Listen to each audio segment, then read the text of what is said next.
What is the ego? Philippians chapter 2, verses 1 to 4. If then there is any encouragement in Christ, if any consolation of love, if any sharing of spirit, if any tender affections and compassions, make my joy full in that you are of the same mind and have the same love, being joined together in soul, holding the one thought in mind, doing nothing out of contentiousness or out of egotism, but with lowliness of mind, considering that the others are superior to you, keeping an eye not in personal interests upon just your own matters, but also in personal interests upon those of the others.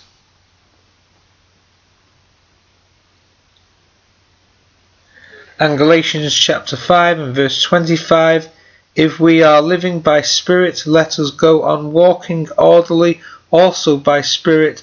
Let us not become egotistical, stirring up competition with one another, envying one another. Ego, the I. The ego is man. By reason of his self-will, he makes and remakes as he wills. In this lies his greatest strength and his greatest weakness. The ego is of itself possessed of nothing.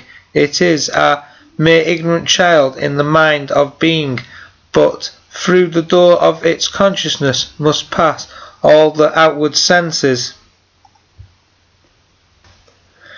Egotism, a state of consciousness built up by the will, functioning in the outward senses. In this false expression, it looks upon itself as great, honourable, mighty.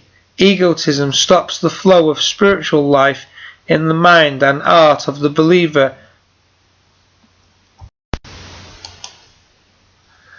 We understand that the enemy is within us.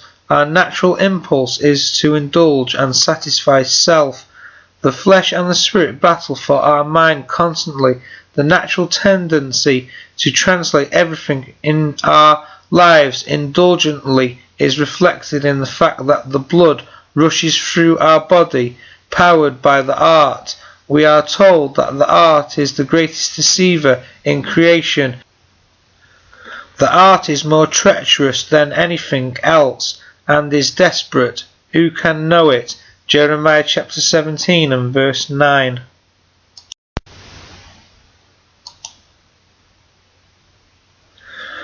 Our ego catapults self-interest to the forefront of our attention.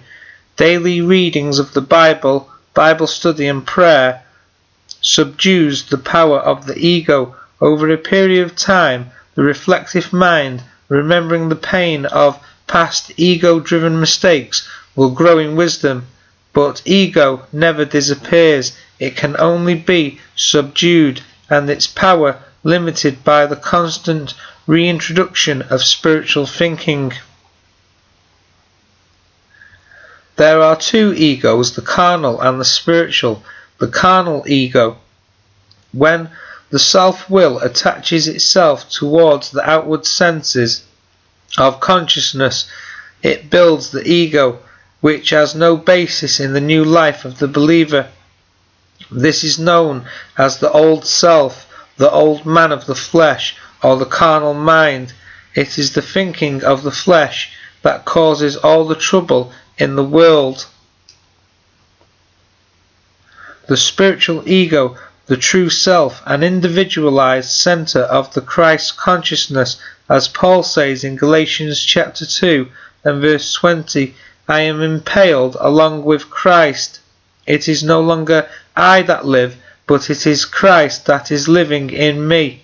Indeed, the life that I now live in flesh, I live by the faith that is toward the Son of God, who loved me and handed himself over for me.